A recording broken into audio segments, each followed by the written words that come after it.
Hi. Hi. You looked at me and said, I don't know if it's over or not. I didn't know we're supposed Hey, to Brent. Hello, everybody, and welcome back to the Brown Skin Blueprint. Yes. Today we have another special guest. We've been rolling these guests out here lately. Yes. We have Miss Tasha Moore, Hi. a very special friend of mine, who is going to dive in with us today just to kind of talk about different parenting dynamics, things that we've learned from our experience, for people who do have kids, or the experience from our parents before us. We're just going to kind of touch on like all areas and maybe struggles we may have endured, or just how present day we look at parenting because of the way that we were parenting. And so, Very interesting topic. yeah. I'm Brittany Williams. I'm Shawana Ward. I'm Latasha Moore. And we just gonna get into it. Okay. So, just to get, what the hell are my bullets? Thank you, ma'am.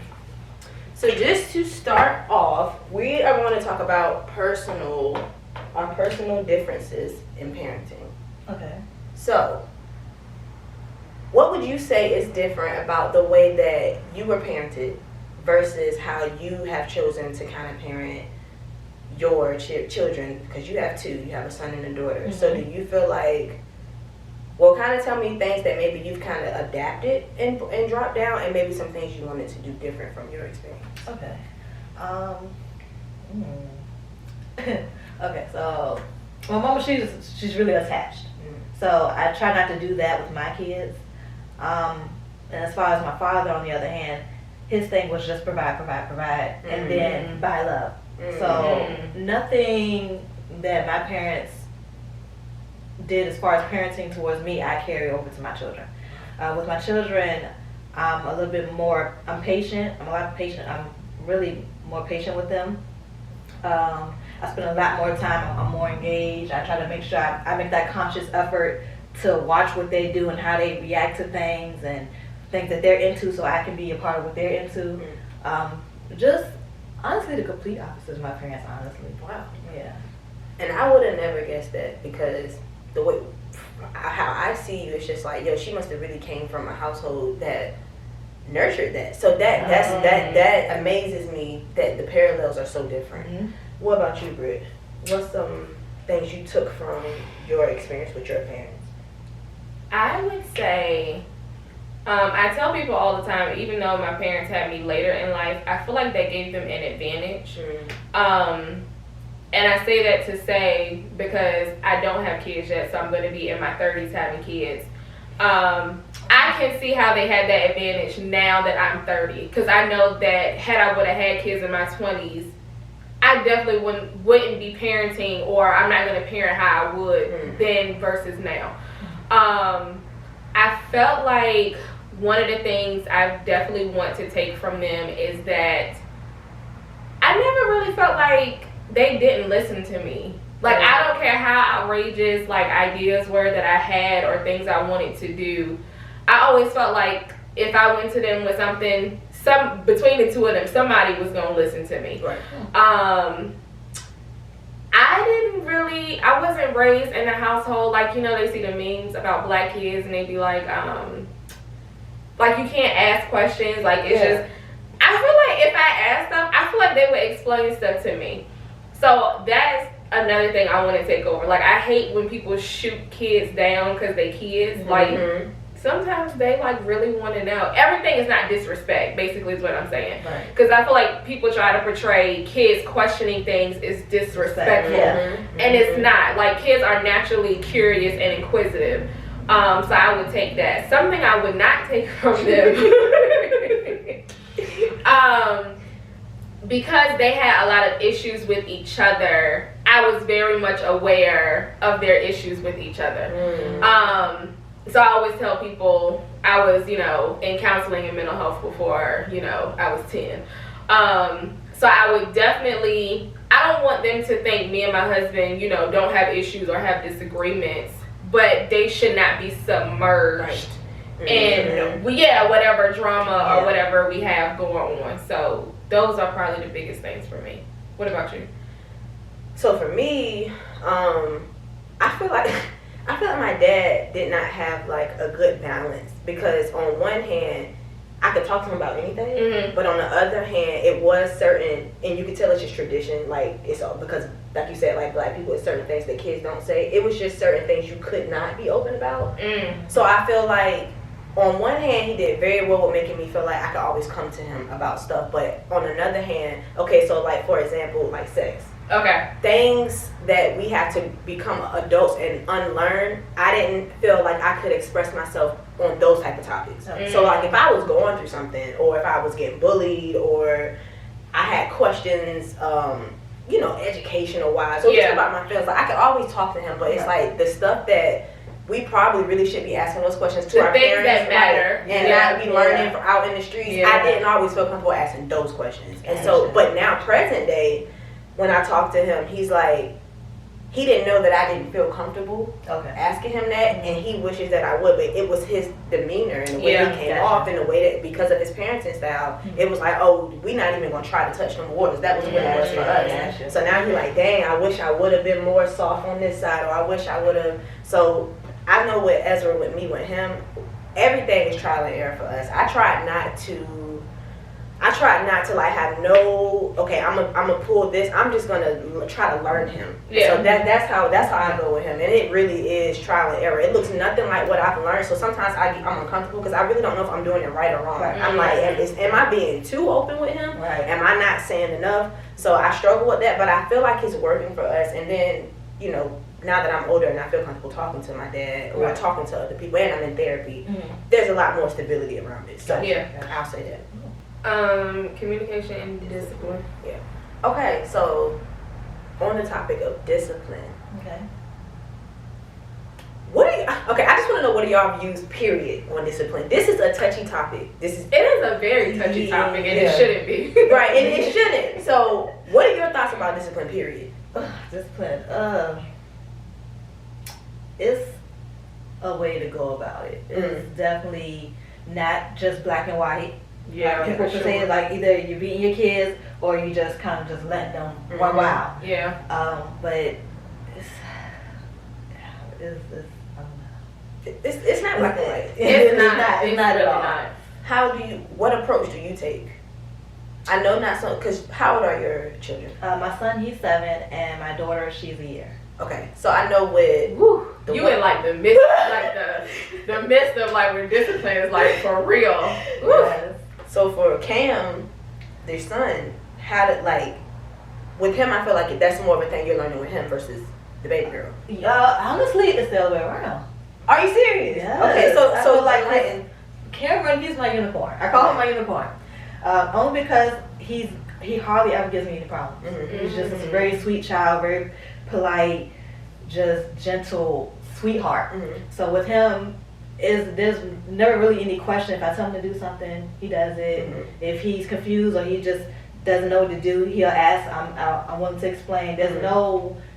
He doesn't give me any backlash or any problems where I feel like I have to sit down and discipline him. And even when he does stuff out of line, I sit down and I explain to him like, hey, this is what you're doing wrong, and this is why mommy feels the way she does. And at that point, he breaks down so easily. So even with me just calmly sitting down and telling him things, he's like waterworks. And I'm like, baby, I swear I'm not yelling at you. I'm just trying to explain to you that this is what you're doing wrong and I need you to change it. And even with me just saying it as polite as I can, he still breaks down. He's just like, oh no, mommy's upset. Even with her coming to me so calm with it, he's like, the fact that she even had to come and sit me down, it breaks his heart. Oh my goodness. So with him, it's different. He's different. Now my daughter, on the other hand, that's my wild child. That's my baby. She's my wild child. So with her, and it's hard to discipline because at one, they don't understand. I just know going forward, I know I have to have a lot more patience with her. Because with her, it's like, you'll tell her not to do one thing, and again, she's one, she's not comprehending no. And even though I know she can, because I'll say no, and she'll listen and she'll run off. But so it's like, yeah, she understands it, but at the same time, she's a baby. They're gonna do what they want. They're gonna do what they want. So question then, so how do you balance, because I'm around Camille a lot, so I'm telling you, the little girl been here before. Yes, she has. She has been here before, and she got so much sense. But Cam wasn't a wild child. No. Camille is, so it's She's like a child I feel like I'm gonna have to learn from.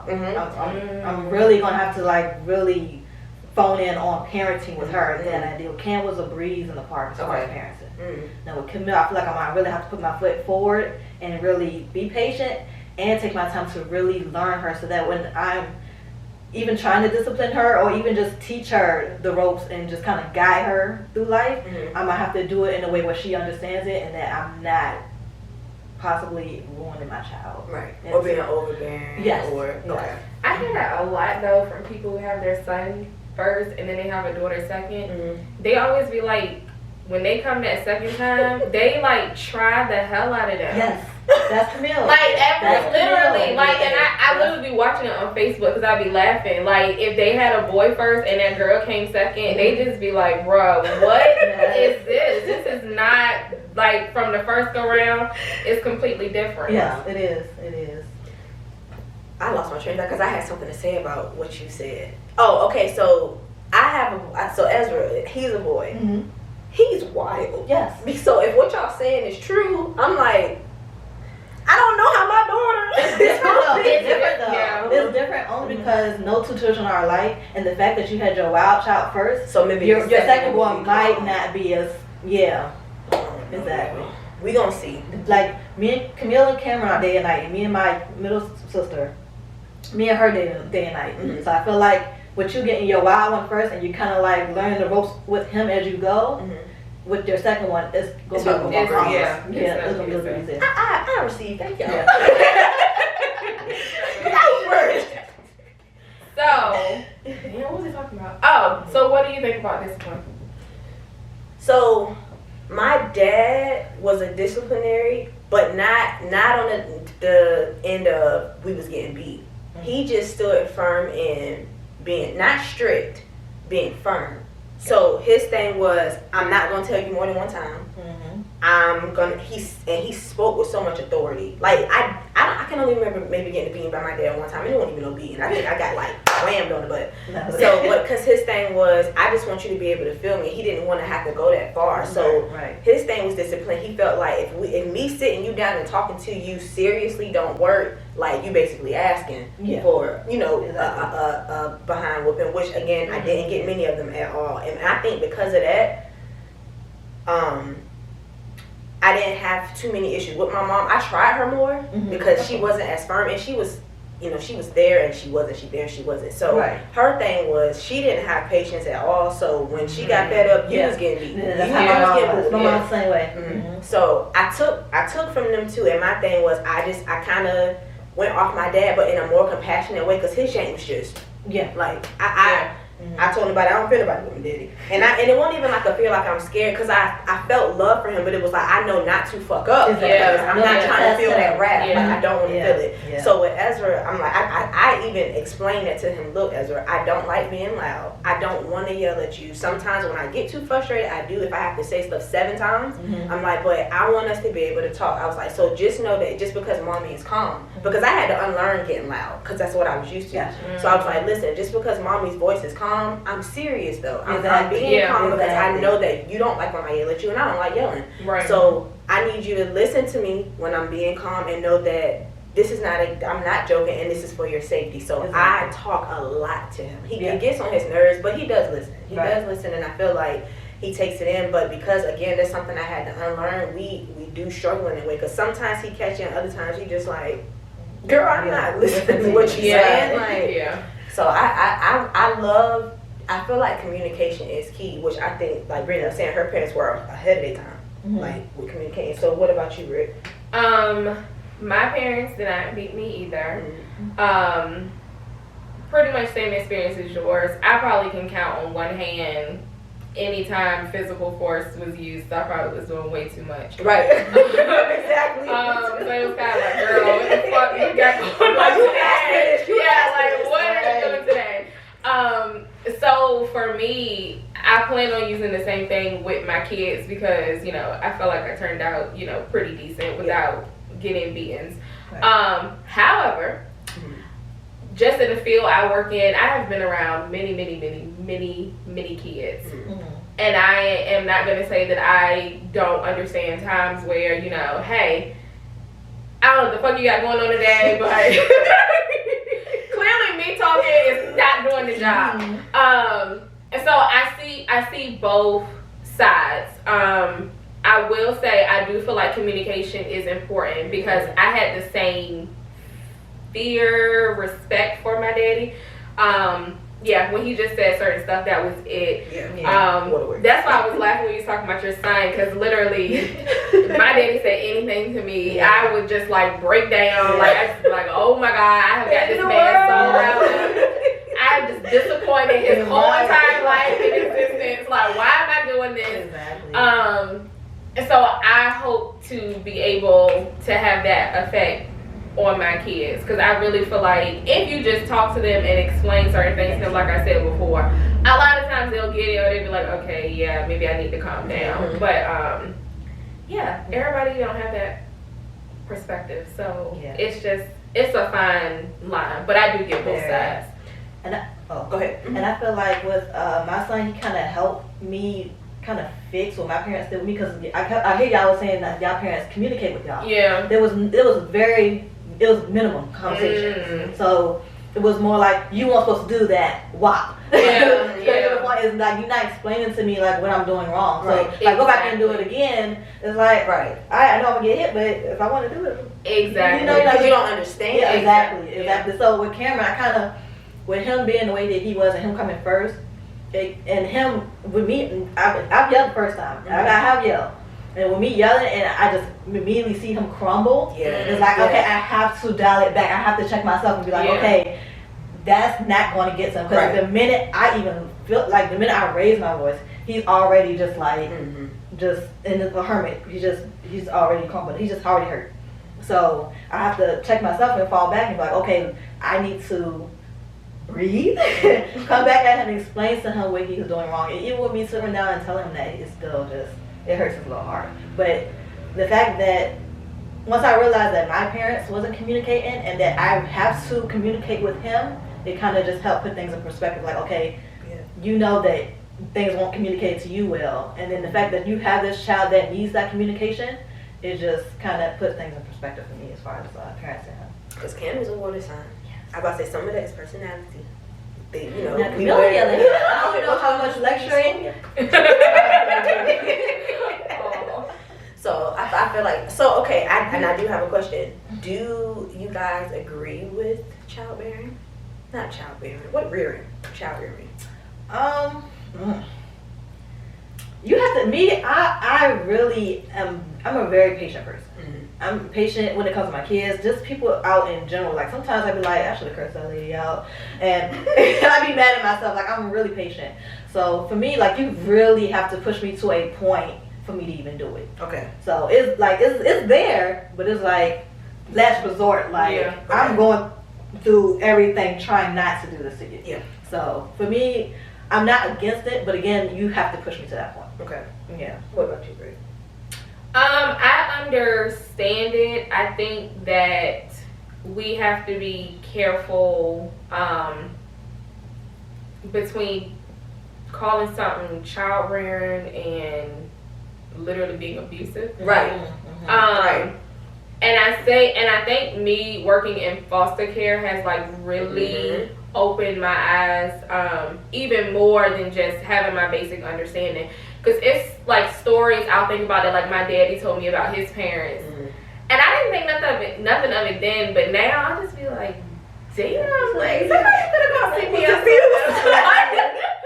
Like that was a little far. So I just think you really have to be careful. And when you ask that, this tweet comes to mind. Somebody, and I shared it on my page one time. It was like, your parents weren't beating you. Your parents weren't hitting you out of love or trying to correct you. They were hitting you because they were pissed off. And I think you got to be careful with that too, because kids will take you there, like I said, but like, are you trying to prove a point? Are you trying to scare them? Are you just pissed and this is your target?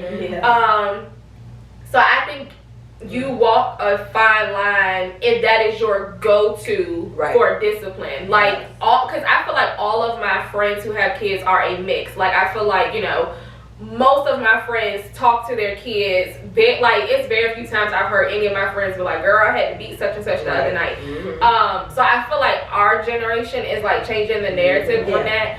But I think it's a very fine line if that is your go-to all the time, because the generations that came before us, like, y'all won't get in like rare, y'all was getting y'all ass beat, beats, like so with items and all kinds of like having marks, like bruises and stuff. So it's a fine line to walk, in my opinion, but I do understand, you know, if you have to go that route. Right. I feel like there's extremities in it too, like, and I don't feel like it's something you should. I don't view that you should have to visit that all the time, because I feel that way too. That type of, and it shouldn't be like excessive. Like I don't know if I believe in the whole belt thing. Like, I believe in popping, you know, on the butt here and there. Sometimes it's like, even with anxiety, like they tell you the rubber band when you pop. Sometimes you got to kind of alert them. So I feel like little things like that, and even like you said, that's few and far in between, but. I do feel like, in the end with child rearing, I feel like if you do it, if you get to the point you have to, there should be a conversation. Like, you shouldn't just, so that they understand, you know what I'm saying? Like, okay, this is, you know, I tell us all the time, you tell me what happened. Now you tell me why you think da-da-da-da. And I let him, to make sure he understands it, so that he does not interpret it as something other than what it is. Right. So I feel like that's important if you do decide. I do like that. If you do decide to do it, because I just know, I've seen my brothers go through it. I was a scary kid like Rick, so I didn't really get beat a lot. But like, you can tell me once I got that's it. I got it. Or I got told one time, and that's all it took. That's all it took. So for me, I didn't have to, but I just watched how there was no communication. Somebody was just fed up, not patient, and I watched my brothers get their ass beat and stuff like that, and no conversation after, and they harbor in that anger. It makes them aggressive. It makes them angry. So again, I agree with Brett. Fine line, and if you do, you know, get to the point where you're doing within boundary of child rearing, I do think like there should be a conversation had beforehand. That's just, and it shouldn't be overly excessive. Like, it's a constant thing. It's like, okay, if you know your child is rambunctious or wild, it's like, okay, they do this one thing, you go and beat them, and then they go do something else and you beat them. There's no like you said, there's no conversation to be had. But after a while, how many times are you gonna keep beating them before it clicks in your head that this type of discipline isn't working? And if you know they're wild and rambunctious, part of parenting is figuring out what can I involve them in so that they can be more calm. Like, you can't just some parents say they won't try doing that. They basically beat them out beat it out of them, and that doesn't work. Either you're making the child soft. Or you making them this real tough person, and it doesn't go well going forward in life. They're going to have issues going on. Exactly. I agree 100%. That's wild. Let me see. What do we have next? So, personality differences. You brought this up when we were talking about the bullet points. I think you said you wanted to talk about how you feel like your personality affect your parenting. Something to the effect of that. I don't remember what you said directly. So I feel like, so being that I have a child now, and then I'll go into introspection and think about like me and my mom's relationship versus me and my dad's. Some stuff I feel like that, like you said, old school. If the child does something to make you feel triggered, that's disrespect. Even if it ain't. It's like maybe something in your personality or maybe your own trauma that they've triggered, and now you're disciplining this child for really nothing. Right. So with that, I try to like really pay attention to like Ezra's patterns and like my patterns, and a lot of stuff that frustrates me with him, I learned it's just personality differences. It wasn't he wasn't being disrespectful. I definitely understand. Like even him being a water sign, being emotional. You know, everybody's not into astrology, but I like to implement those things or whatever. And so it's helped me like choose my battles. Like with him, some stuff I really just have to let him. Like I have to walk away. Right. Some stuff I have to sit and talk about. Some stuff you really like out of line. Exactly. But I feel like a part of good parenting is really learning your child's personality and allowing them to express it so that they can give it to you authentically, so that you can respond authentically. Exactly. So I wanted to talk about it because I'm a Leo and Ezra's a Scorpio, so we love each other for days. After the third day, we need a break, and that just is what it is. Like we go we just need time and space after about 3 days, and it's just personality sometimes. Oh, gotcha. And then I watched you and Cam and like you and Camille, so I wanted to know like what's some of your frustrations as far as like personality differences with parenting, because some people let that stuff affect them, their type of parenting, and will be disciplining the child just because you're triggered, your ego is triggered. You know what I'm saying? Gotcha. So how do you? Alright, so with Cam, I guess I get on the trigger part and then the personality. Okay. So with Cameron, let me backtrack. So my mother, what was I going with this? My mother's personality, old school. Mm-hmm. She feels like your child stay in the child's place. You're not supposed to be heard, not seen. You sit in the background. You sit at the kids' table. Mm-hmm. You're not supposed to be seen at all. Don't say anything. Mm-hmm. So I really be having to check myself with Cameron, because he'll come in and he'll have something to say, and I'll have to be like, okay, don't just regard him like that. Let him come in and have his voice and say what he has to say and actually listen to him. Because otherwise, I get triggered. I'm like, okay, the way I grew up, I'm not supposed to be heard. So in the back of my head, I'm like, you're not supposed to be heard. Like, you're a child. Like, stay in the child's place. Go sit down. So I really have to check myself. Like, no, it's okay. Like, let him speak his mind. Like, let him have a voice. With me now being an adult, sometimes I have a hard time, throat chakra, speaking, because I grew up just not being heard or seen.